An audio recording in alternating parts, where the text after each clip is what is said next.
Hello, everybody. We'll just wait a moment to see if we get any more people joining, and then we'll get going.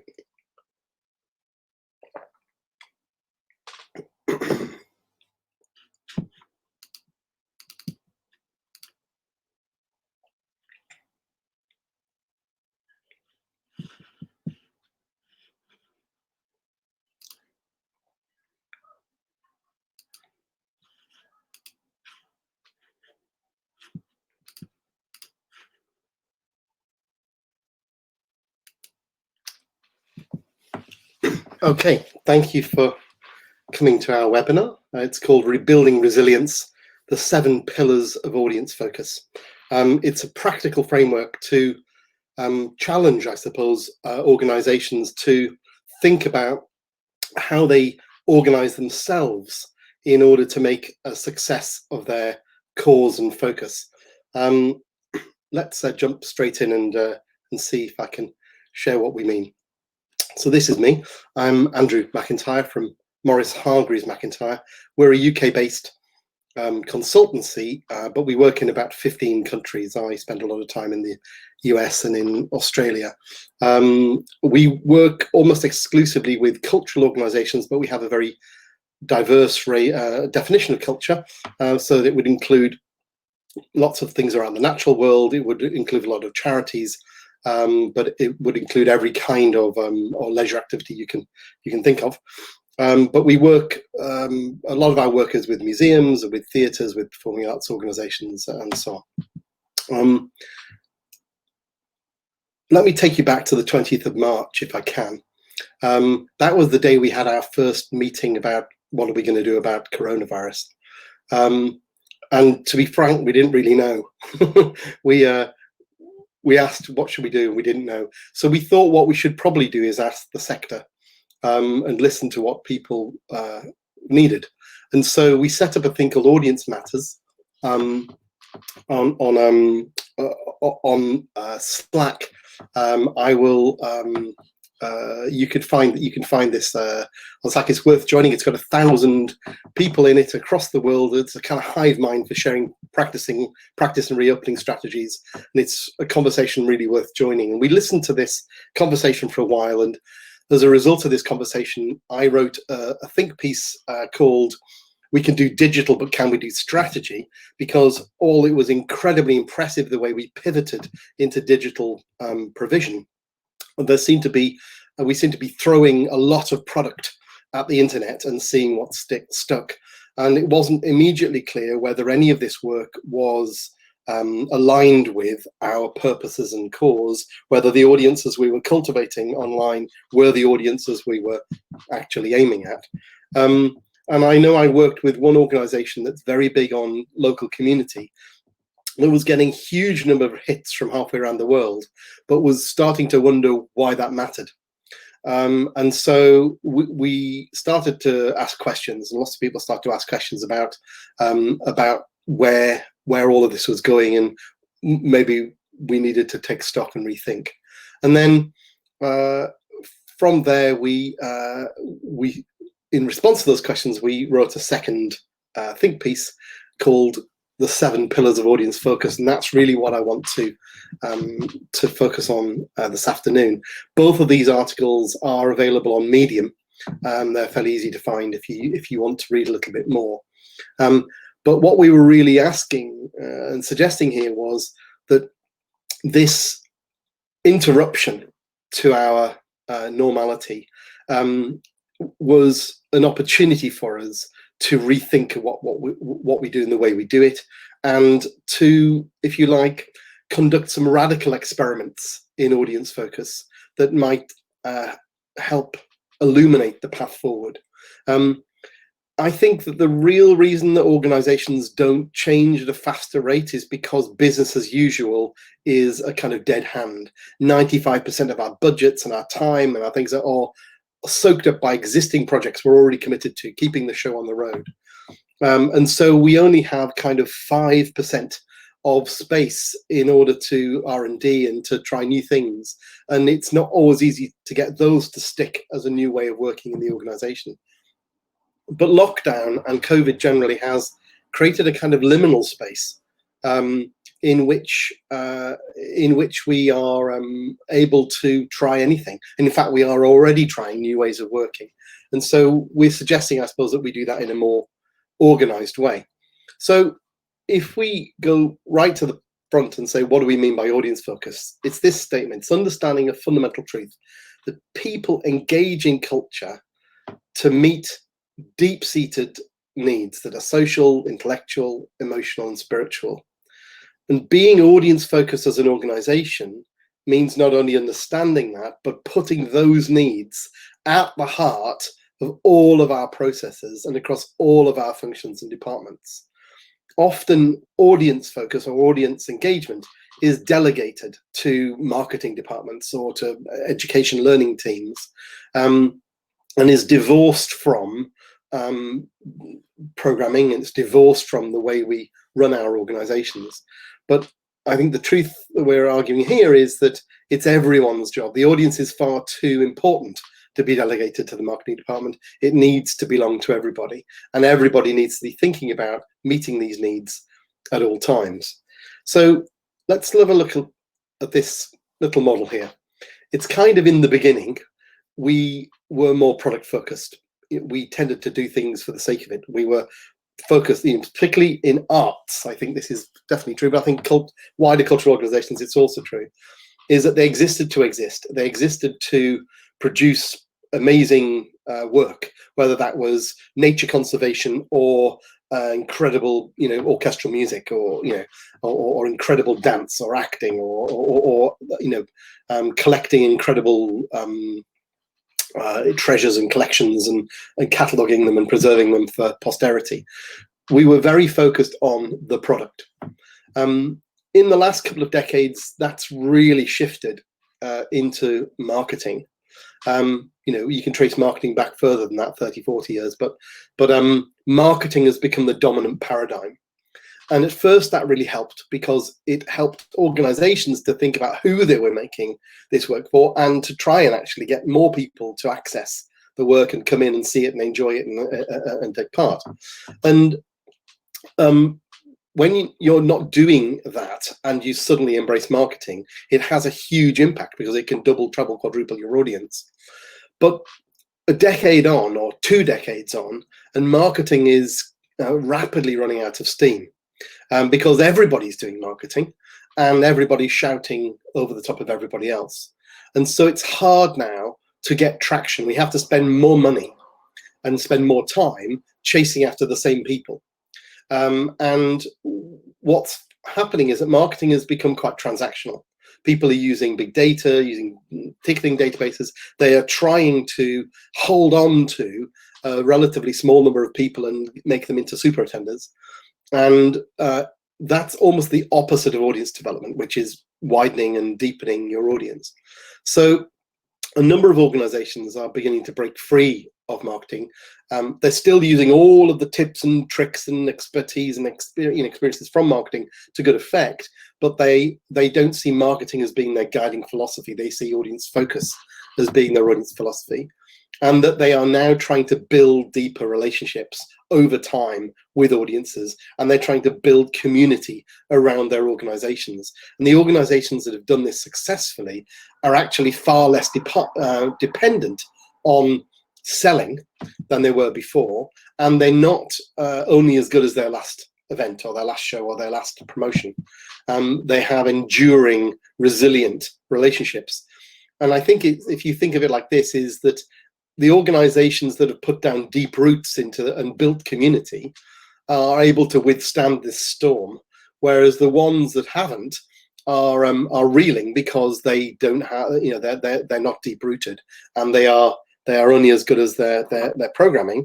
And if they're not doing much programming, or their programming is only online, then that's a problem for them. So the idea of these 7 pillars, they're not rocket science. They're also not that difficult to do, but they are really the hallmarks of organizations that are doing this really well. So we looked at a number of organizations that are hugely successful in this area and tried to articulate what are the common characteristics that they have, and these are the 7 pillars. So let me jump right in. We have a little spectrum here, inward to the left, outward to the right. Inward being the characteristics that are most to do with internal organization, how you think about and talk about what you do, and outward, where you're beginning to actually start to engage with audiences. And there are 2 rows here. There are values and features. The values being what you believe, and the features being what you do. So let's look at the first one. This idea of being vision-led, believing that the audience is as important as the program. So we're not just making program for the sake of it. We're actually, we have some kind of vision of how our program is going to impact on people and the world. And the feature of that would be that the vision is expressed as a cause, how what we do will actually enrich people's lives and benefit society. So let's take a dive into that. Again, bring back our product marketing audience focus. In a product-focused organization, excellence is an end in itself. It doesn't really matter whether people come. It doesn't really matter whether it makes a difference to anybody, changes the world in any way. Just having produced excellence is enough.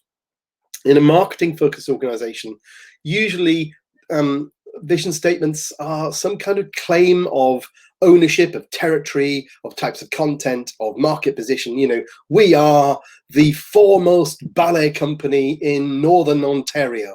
You know, so it's really about staking some kind of positional advantage, or even things like, we will be recognized as the greatest. So it's kind of, most people's visions are, one day we'll be famous and everyone will realize how good we are. And I think in reality, although people have those kinds of statements, and I'm just hear you all wondering what's in your statement, most organizations are better than that, but they tend to default to this kind of claim. But the audience-focused organization is significantly different. It articulates a cause. It believes what they do enriches and transforms people's lives, and it makes society more equitable. And they invite people to make common cause with them. And that's hugely attractive and powerful. And so the question I have for you, particularly thinking about you know, the last 6 months in COVID, is think about your mission or your vision, or however you express this stuff, and ask yourself whether it passes the cause test. Does it say why you're doing it? Does it say how the world will be better when you've succeeded? Or does it just make claim for you as a kind of you know, jostling for position? Would a refresh of this kind of thinking may help you regain your momentum, you know, almost bring all of your stakeholders and staff back together and, you know, rededicate themselves to a much clearer way of going forward? So I'll leave that, and maybe, you know, maybe give yourself I have a little quiz example at the end, so maybe give yourself a mark out of 10. You know, how well does your organization pass the cause test? Now, let's look at number 2, which is outcome oriented. This is the belief that outcomes, change, are much more important than outputs, which is efficiency or productivity. So organizations you know, who are outcome oriented measure their success by depth of engagement, by audience needs, and societal impact. Let's show you what I mean. So in a product focused organization, really they're not concerned at all with outcomes for audiences. If 2 people and a dog hear the amazing new symphony, there's still an amazing new symphony. So they don't really care. They care what peer groups think, but they don't really care what audiences think. You know, they probably like it when audiences like it, but then it's not a requirement. The marketing focused organization is looking at tactical outputs, measures of productivity and efficiency. How many tickets did we sell? How, you know, what was the average ticket yield? Did we get more people taking up this offer or that offer? So we're really measuring the kind of efficiency of activity, outputs, rather than measuring what matters, measuring the difference we make to people in the world. The audience-focused organization, however, is quite different. It measures success in 3 ways. One is the depth of engagement, and that could be with the program. How immersed were people in your botanic garden, the symphony, this exhibition, whatever. But also maybe how deeply engaged are they with your organization, to the level of membership or donation or whatever. They're also looking at the social, intellectual, emotional, and spiritual needs that audiences have met by engaging with you. And then they're also looking at the difference they make to communities and society. And all of these are completely measurable, but they are measures of outcomes rather than measures of simple efficiency outputs. They're measures of the difference we make. So again, I pose the question, how clearly do you articulate your outcomes and impacts of your work? So yeah, we might have, we're going to deliver 10 of these and 4 of those, and we want to get this number of tickets and that amount of money and whatever it is. But how well do you actually say what difference each thing that you do, each project, each program will deliver? And how have you actually worked out what the measurement of that would be? And have you worked out how you would collect that data, and do you actually measure it as your performance indicators? Because very few organizations do.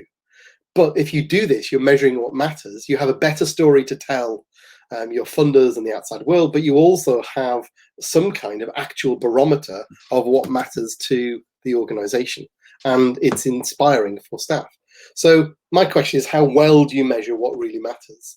And again, give yourself a mark out of 10 for it. Let's look at the third one, interdisciplinary. This is the belief that it's everyone's job to respond to audiences' needs, not the marketing department, not the education department, but everyone.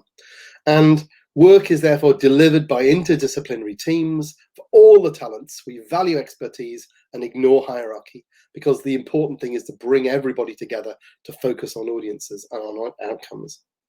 So let's have a quick look at that. Again, if we look at the product-focused organization, well, the product-focused organization has a kind of priesthood of content experts, whether they're botanists or choreographers or curators or, music maestros. They are experts. We then create silos. These are the people that sell the tickets. These are the people that, tear the tickets. These are the people that, program the work, and everyone stays in their lane. In the marketing-focused organization, there is some interaction between these silos, but they are still silos, and there's often an uneasy balancing act between program ambition, we want to do the most incredible new ideas, and popular appeal, with marketing often being the laggards here, often being the people that say, whoa, don't get ahead of ourselves with programming. We have to sell this stuff. Who's going to come and see this? Who's going to buy a ticket for this? Let's play it safer. Let's do, a less ambitious, less challenging program. Let's make sure we've got stuff that we can sell tickets for.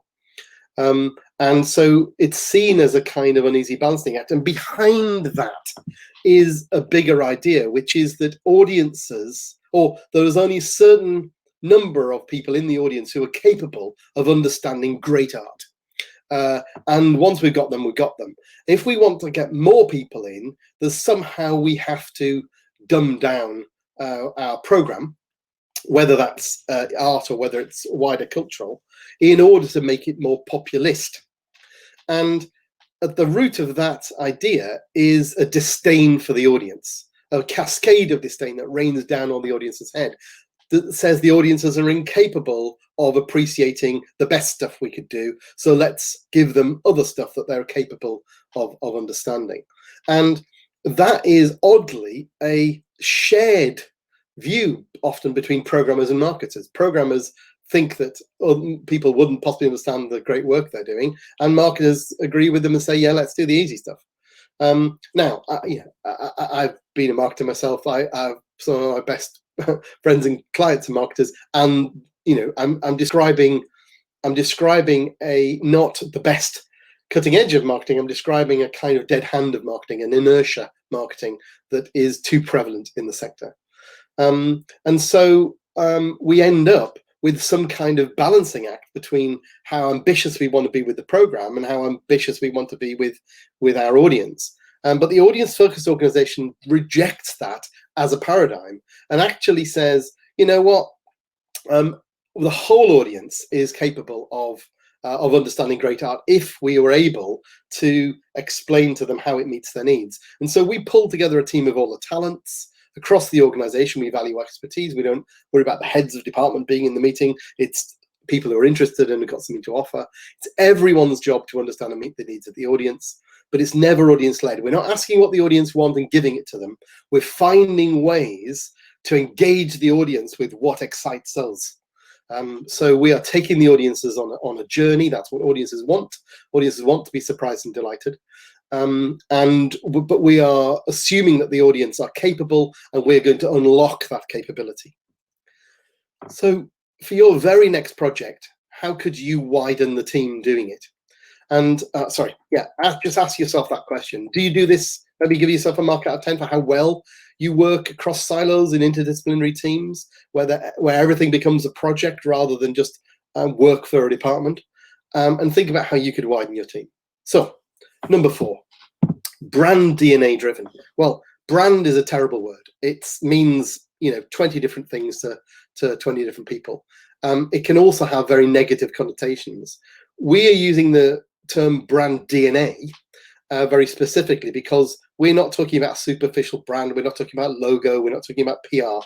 We are talking about the fundamental beliefs, the fundamental drivers, the traits that make you who you are.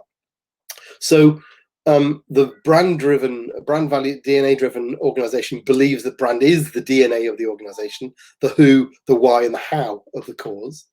And the brand DNA belongs to everyone in the organization, frames, shapes, guides every aspect of their work. So if you look at that in a little bit of detail, you'll find the product-focused organization distrusts the whole idea of brand. It guards its reputation jealously, but thinks brand has nothing to offer them. The marketing-focused organization probably does now have a formal brand, maybe even a visual identity, maybe even a model, but it has patchy compliance. And the reason is that the brand has not actually been owned or developed by the whole organization. It's been developed and then sold into the organization. And the organization is,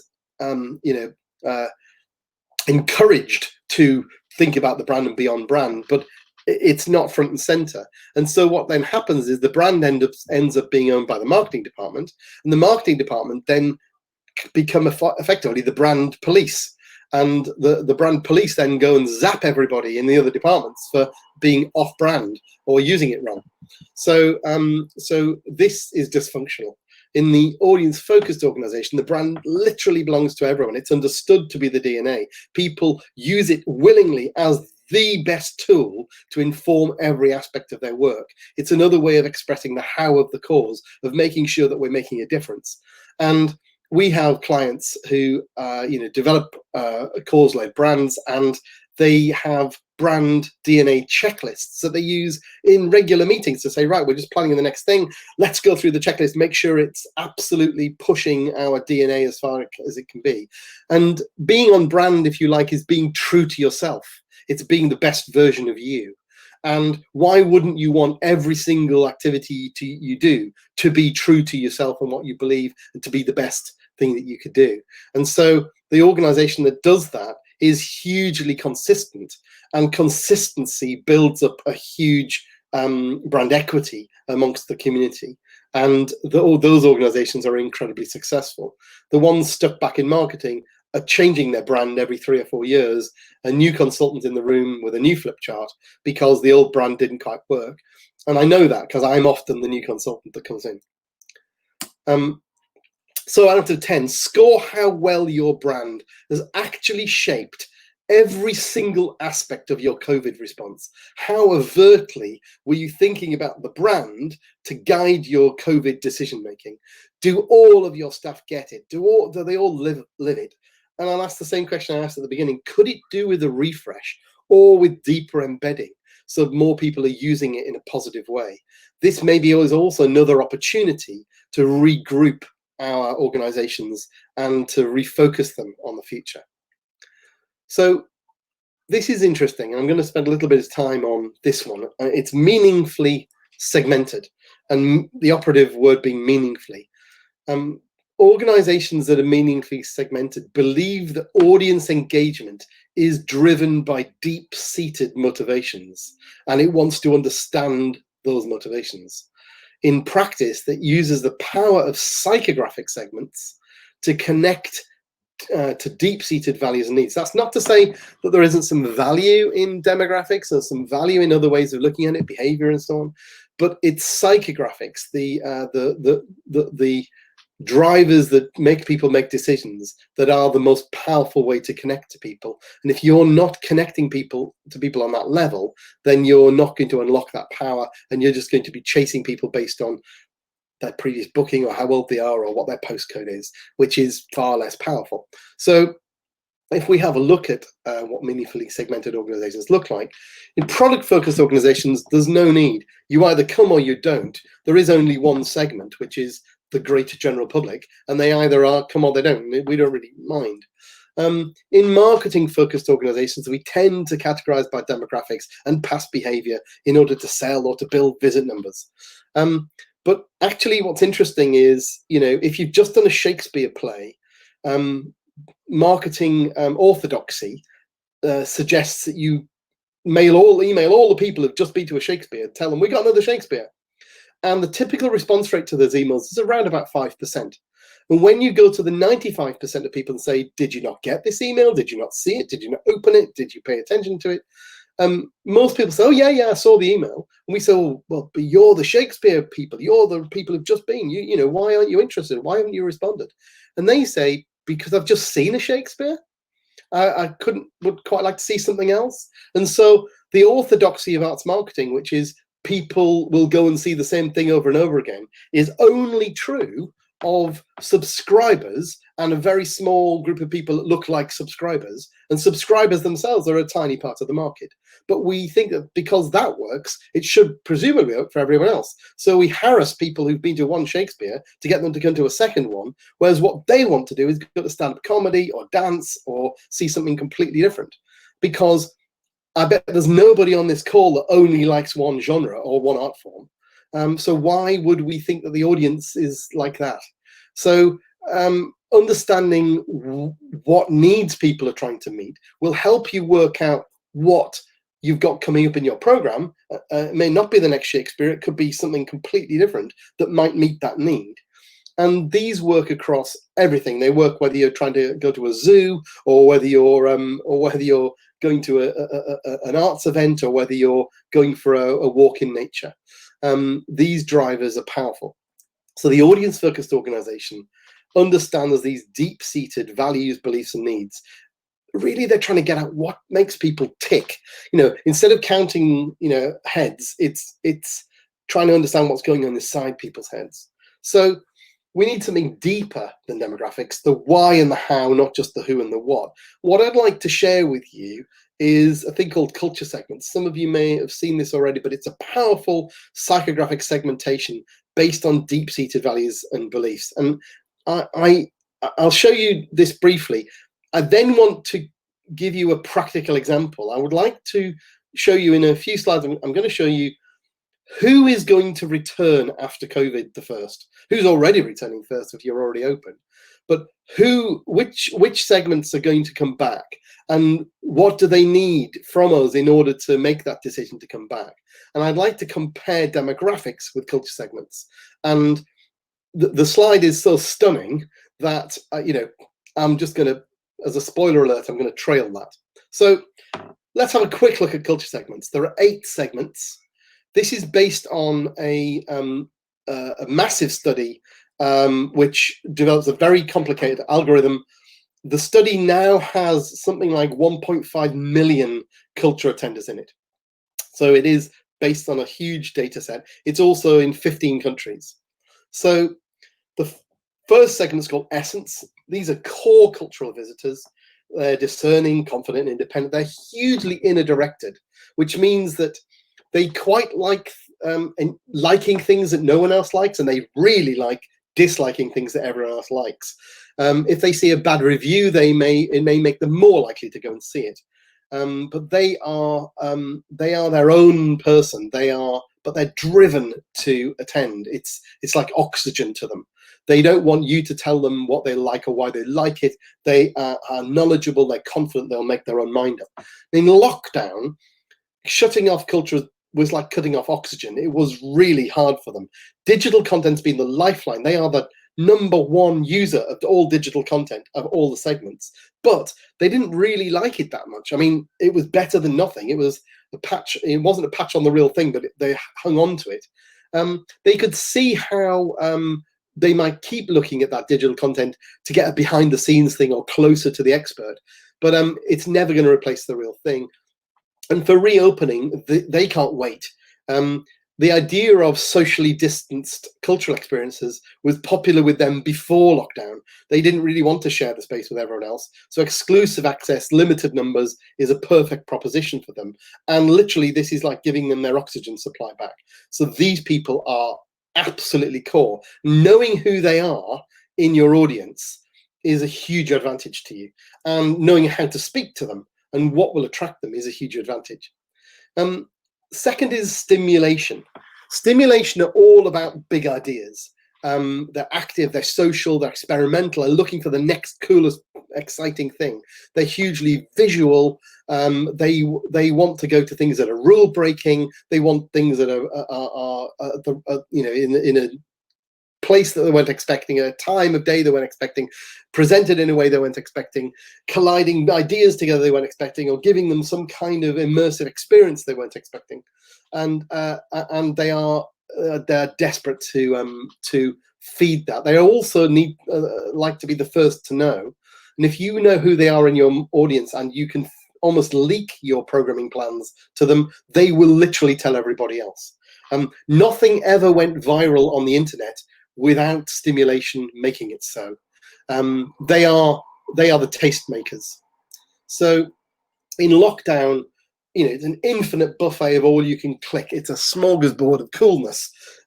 They've discovered all kinds of new sources to feed their habit.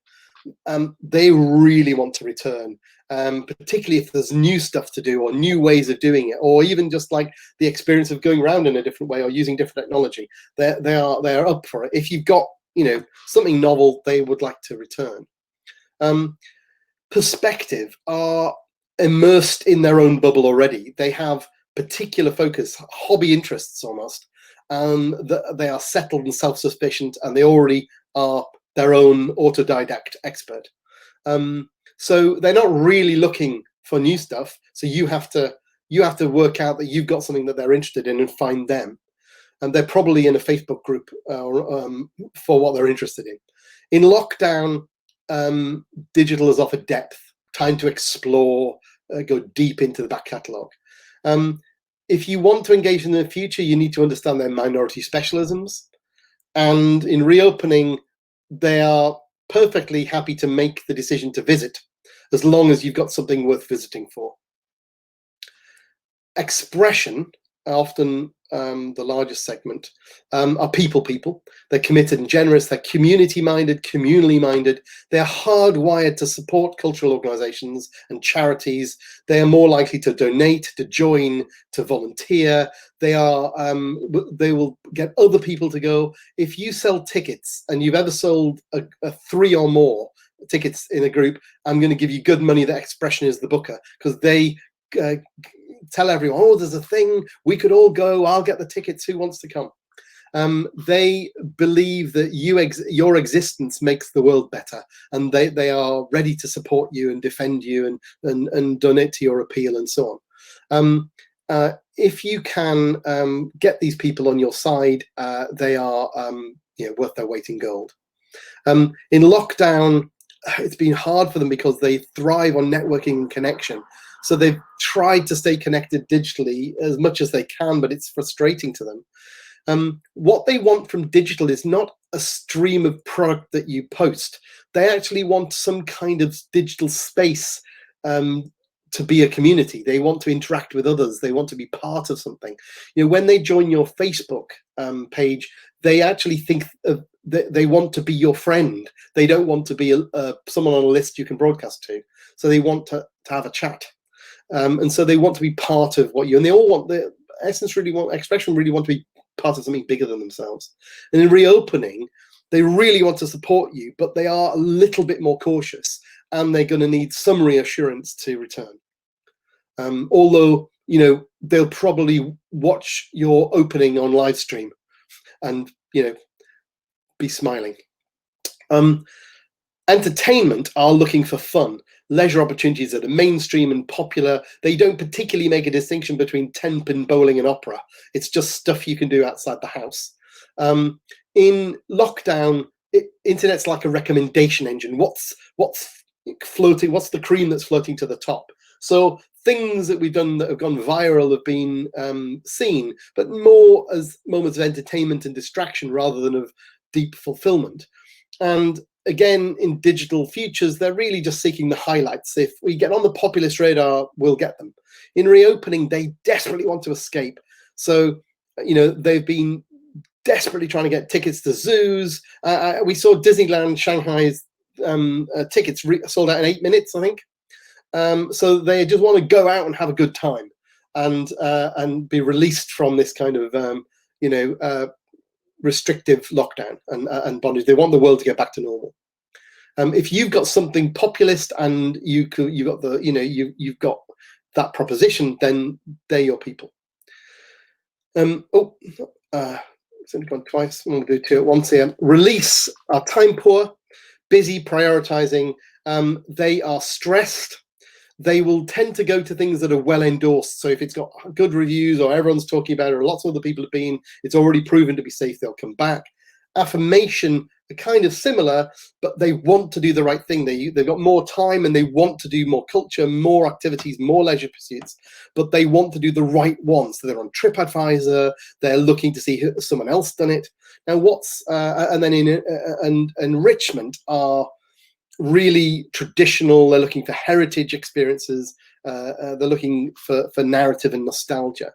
Where am I going now? So I should just say that affirmation in lockdown have been using digital as a kind of try before you buy test drive, and enrichment have been kind of using it as a kind of extra TV channel, in the sense that they are they're tuned in when a major orchestra or a major theatre company or a major something has done a performance online, you know, live, and they've seen, oh, this is good. It's like an extra TV channel. So this is what I want to show you. I'll just go back a second. These are the 8 segments. They all have very different motivations, and I'm going to show you how they're likely to return. But first of all, let's look at demographics. So this is data from a brilliant study by Wolf Brown and pattern makers in Australia. This is Audience Outlook Monitor. This is one of the many studies. There's another Slover Linnet one in the States, and there's an Indigo one in the UK. They're all very similar, asking about, you know, sentiment in lockdown and COVID. But this chart really struck me. They asked the question, how would you feel about going out again to cultural events? And the red is, I can't foresee going out until there's risk. And the increase as it gets older at the top is mainly related to people with underlying health conditions and understandable caution. The orange is, you know, when I'm reasonably confident that, you know, risk of transmission's going to be minimal. But the yellow is, look, I'm just gagging. I'll go literally. You know, you open, I'm there. I'm buying the tickets. So this is 23% of under 35s, but it's also 23% of under 55s, under 65s. I don't know what's happening with the under 74s there, but the over 75s, it's also 23% of them. So what we're actually showing here, there are as many risk takers age 75 plus as there are under 35. And this actually confounds a kind of assumption that people make, which is the correlation between youth audiences and contemporary exciting stuff. It just doesn't exist. This is a function of your mindset, of how your brain's wired, your openness to new ideas, your willingness to take risks. And it's not a function of your age. So you don't become more cautious as you get older, unless you've got an underlying health condition. You maintain your interest in the new over 75 and under 35. So if you were trying to use this data to plan your reopening, or to plan who to target, to who's going to come first, who's going to bring all our tickets, this is actually hard, isn't it? Because what it's saying is you should target every age group. But actually what we know is 3/4 of every age group isn't going to return in that way. So this doesn't really help. And what you fall back on is, well, let's mail the people who came last time. So if you take the idea of culture segments and ask them about return, and we look at not just whether they will return, but what is holding them back from returning, you get a very different picture. You get this. This is actually a real map from the Stockholm Museum Market. We've got our little Acme magnet at the right-hand side, drawing people back to returning. And what we've got is a map here, whereas if you enter the right-hand diagonal, triangle quadrant there, you will return. If you, on the left-hand side, you're keeping sheltering.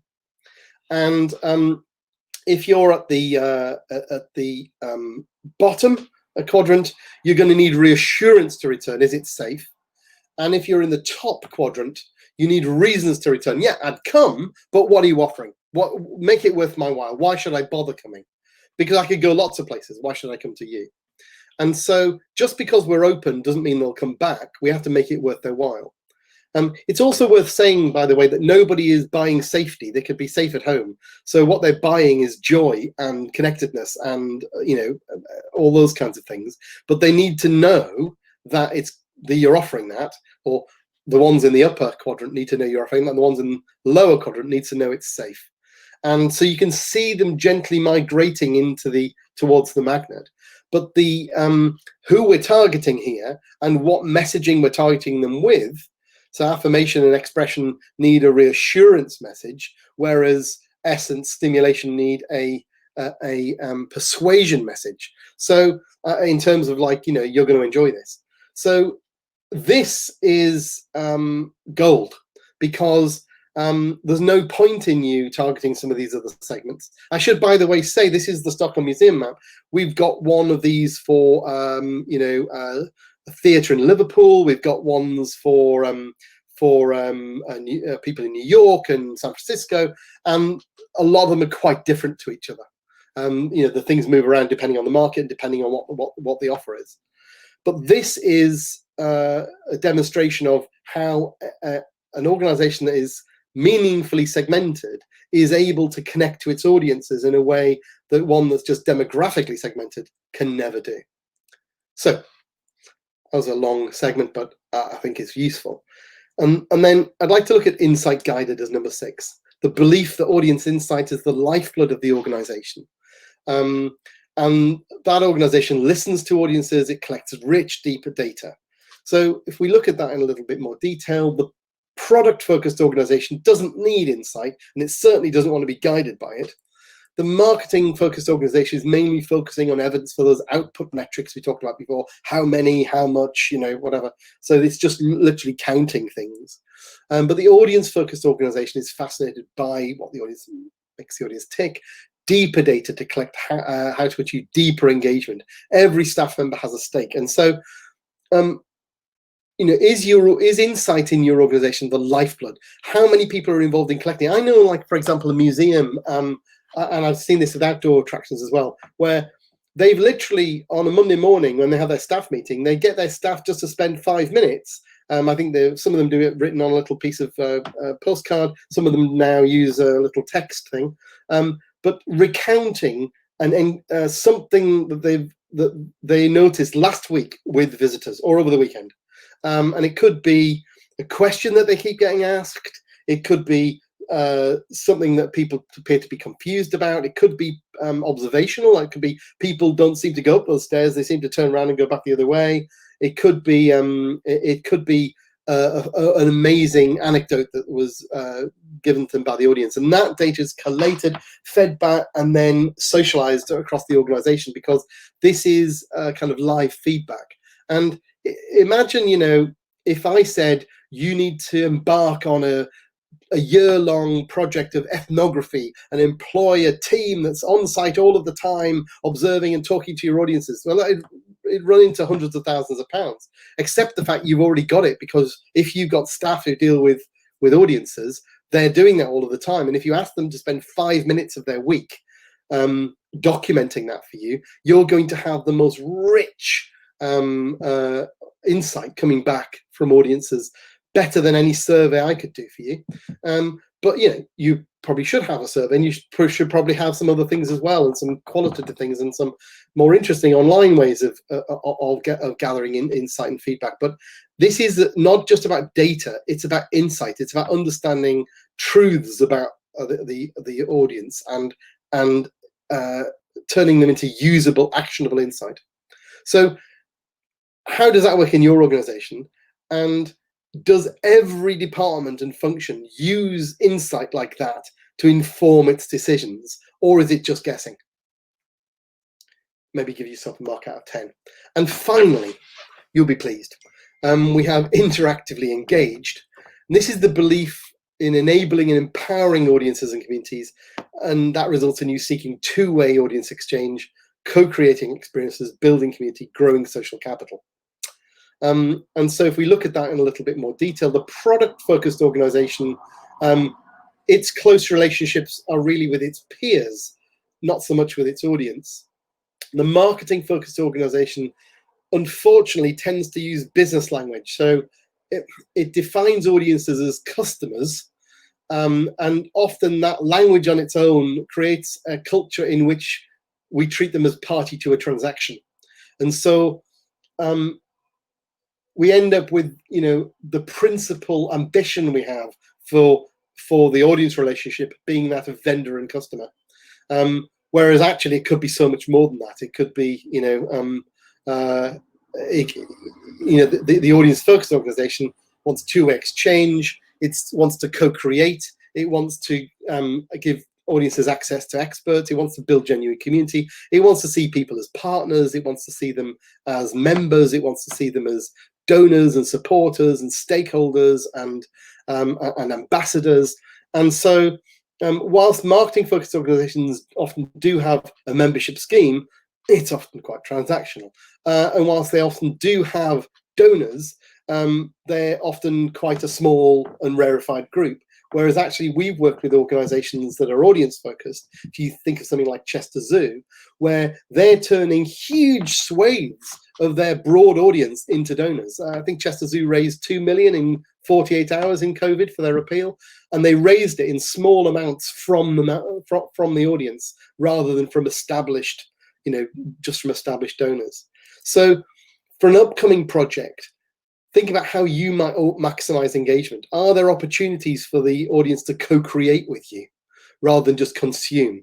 Are there opportunities for them to engage with your experts and be illuminated by that? Could you work with an external partner that could bring in a whole new audience to engage with you? Might you be able to increase community access in that way? So we start, instead of just doing it to people or doing it for people in a kind of top-down way, we start doing it with people, and maybe even start to get people to do it for themselves. So that is the 7 pillars of audience focus.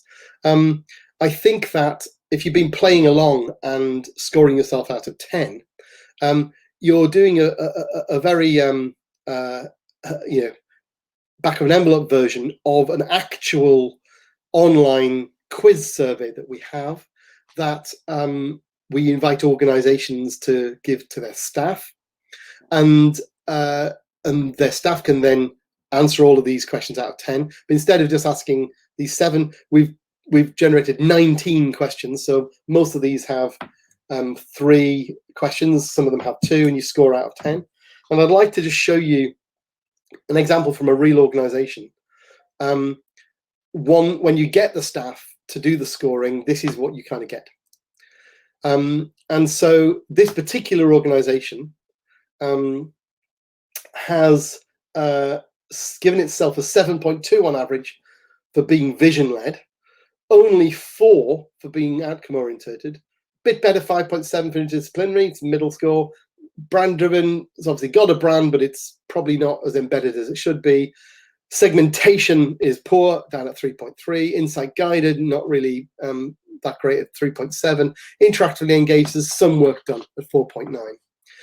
Having this for your own organization is super useful, because for a start, it gets all of the staff answering those questions and thinking about those questions, but also it allows you to take stock of where you are. Now, the scores themselves, I'm not actually bothered. I'm not going to say, oh, 5.7, where the average of this, some other organization is 5.4. I'm not interested in that as a comparison. I'm interested in maybe you do this in a year's time and see if that's now 6.8. So you should be challenging yourself to improve these. But let me show you a little bit more detail. I said each of these is either 2 or 3 questions. Let's look how they score individual questions. So in vision led, there's an 8.5, which is a sense of purpose. Everything we do is done that.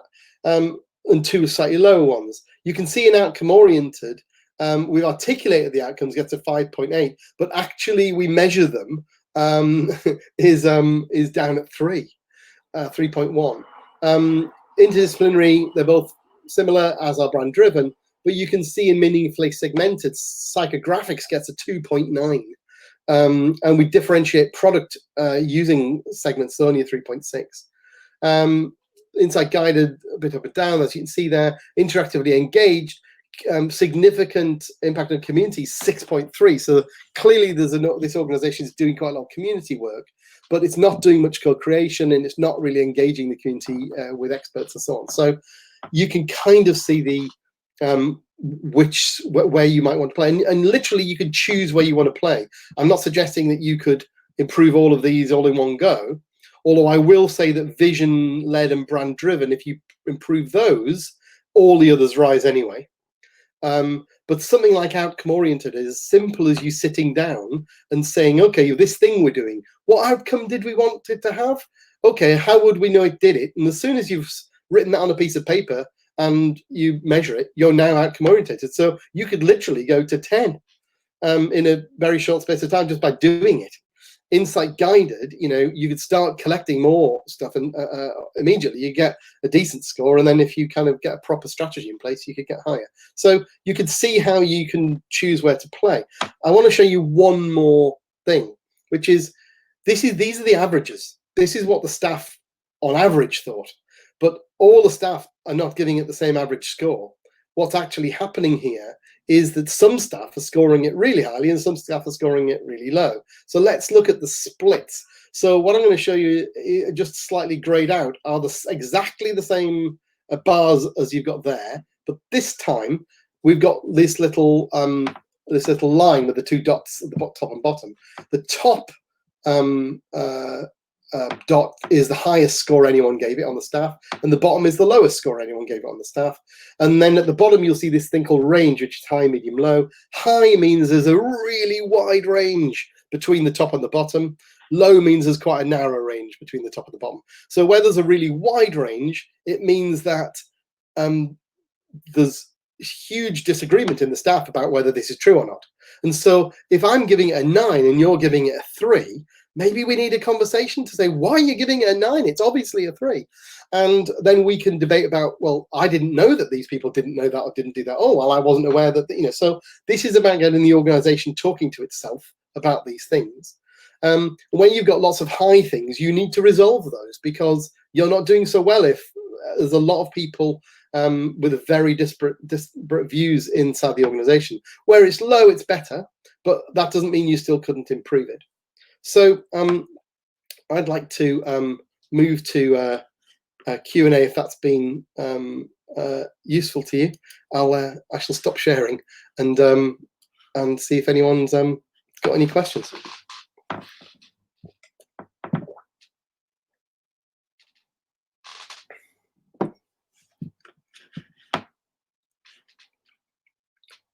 Don't all rush at once.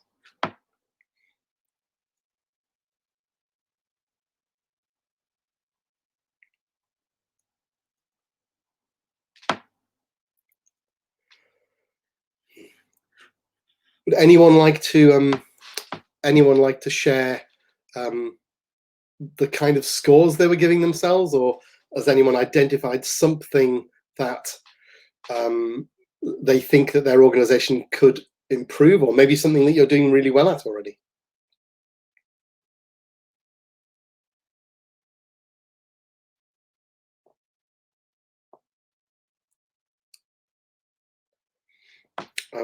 Being asked in the chat, I can just see here about whether there are organizations that are good examples of being audience focused. I don't think that there's an organization we know that's smashing all 7 of those on a regular basis, but there are definitely lots of organizations we know that are working towards all 7. I mentioned one of them already. I think Chester Zoo is very audience focused as an organization. It really has made huge strides in trying to understand its audiences and to bring that into product development, and to bring that into marketing and communications, and also into building community.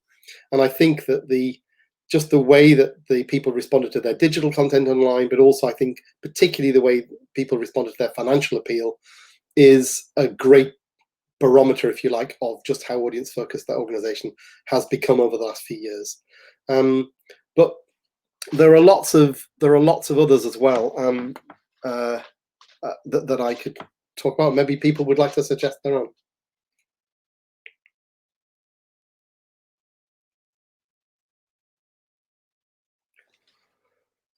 I'm happy if you want to type your questions into the chat, if you don't want to necessarily to speak.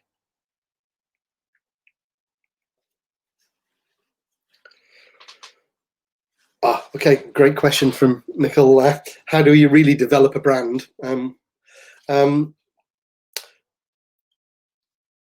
Brand is, there are probably 50 ways people try and do this. We have a very particular approach. Remember, I used the term brand DNA. We think that the mission, vision, purpose conversation is exactly the same as the brand DNA conversation.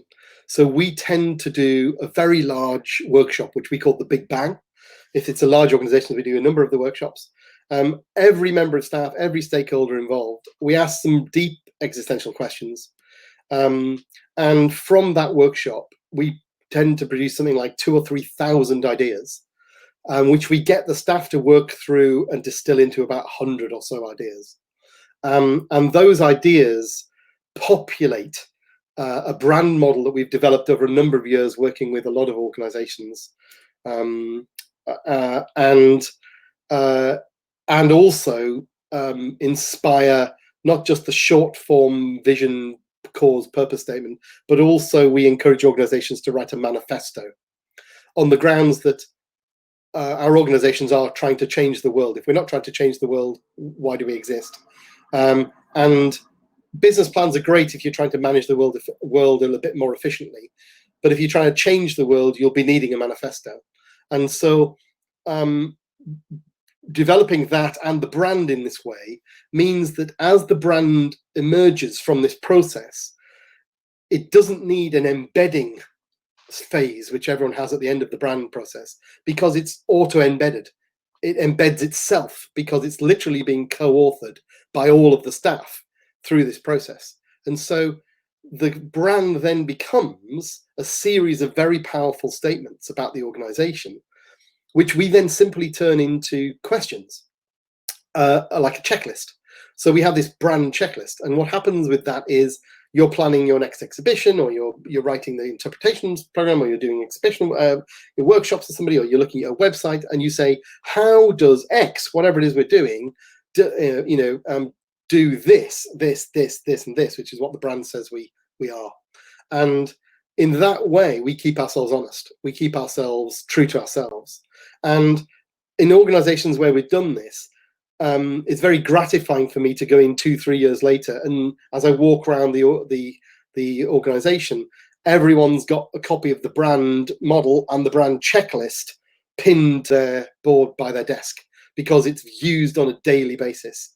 and there's so many organizations are saying that these brand checklists are actually transforming their organizations and what they do. So also, I think what you can do is you can take what organizations charge to do a brand and you can knock a zero off, because it's not an expensive process.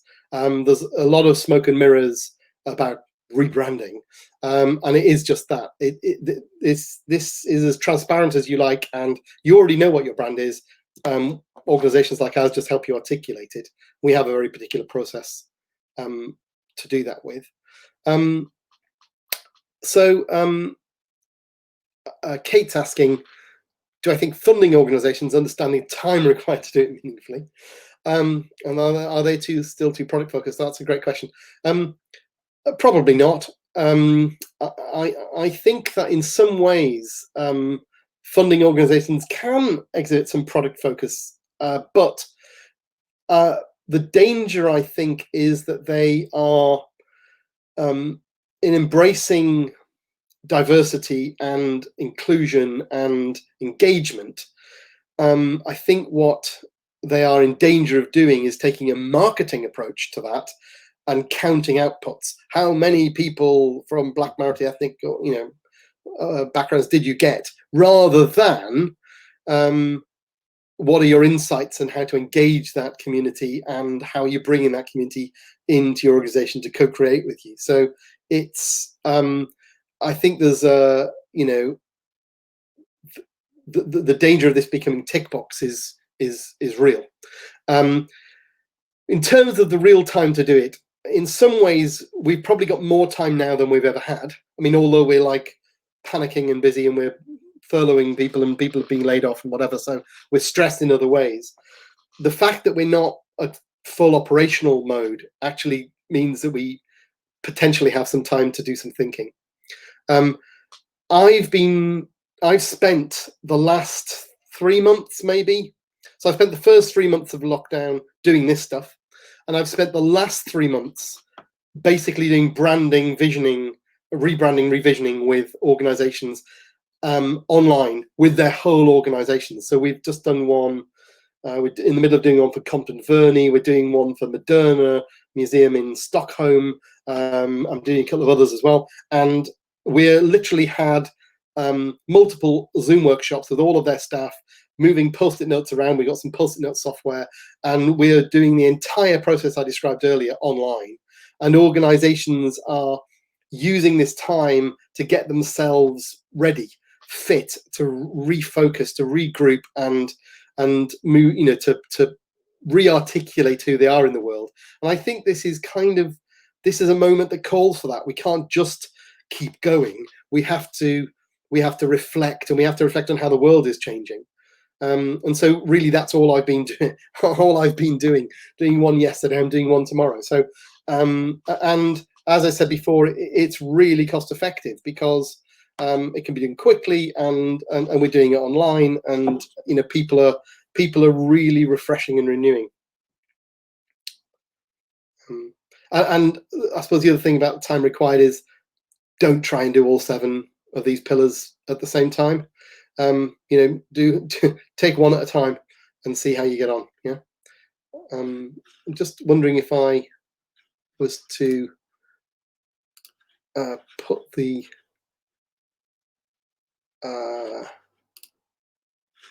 old screen back up, whether I can just show you that at the same time, if that makes sense to you. So I just try and make it as big as I can.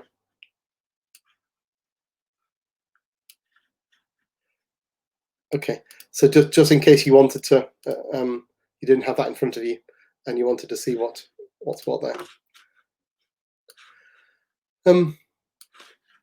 I'm happy if you want to answer anything about the specifics, of how organizations are going about specifically improving what they're doing in each of these segments, or in fact, I'm happy to talk about anything to do with the culture segments as well, if that was something that would help you.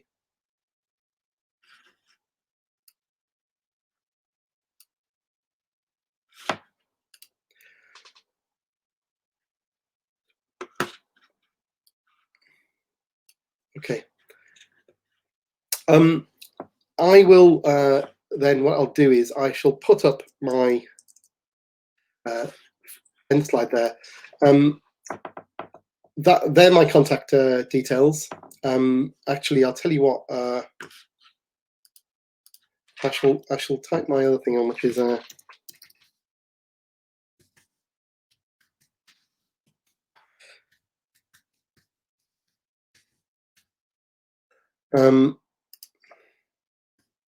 that's my email address. If any of this is of interest to you, or if you have a question or a thought, or but please don't hesitate to get in touch. There's our website there, which has got more information on it.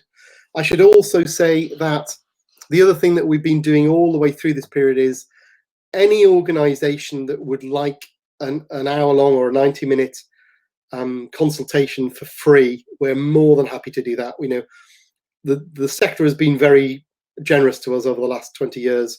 And at this point, we know people are on their knees and need help. So I'm happy to give you an hour and a half consultancy session with your leadership team, or with your staff, or with your team, if that's useful, or just with you personally. And absolutely promise that that's not a sales pitch. Won't try and sell you anything. You know where we are. You know what we do. You can poke around our website if you're interested and you want to talk about buying something from us. You can initiate that. But I'm more than happy to do that, whether it's some of the stuff I've shared with you around the segments, or whether it's this stuff, or in fact the things I showed you at the end there, where I'm happy to send you a link for your staff to take the 7 pillars quiz, and then I can feed back to your team those numbers of how you scored yourself. And so if anyone would like to do that, I'm absolutely more than happy to do that free of charge, on a kind of karma basis. I think the universe will look kindly on us in the future, maybe. But if you would find that useful, I'm more than happy to do that for free. So make a note of my contact details if you want to get in touch. Hope you find that useful. If you do want to have one of those sessions, I'm very happy for you to send me information about your situation or other plans you've already got, and I'll do a bit of homework before we do the session so I can tailor it to your particular situation. But if no one else has got any more questions, I'm really happy to have had you company for the last hour, and hope that you enjoy the rest of Connecting Culture, which has been brilliant, hasn't it? So and hope to speak to some of you soon. Okay.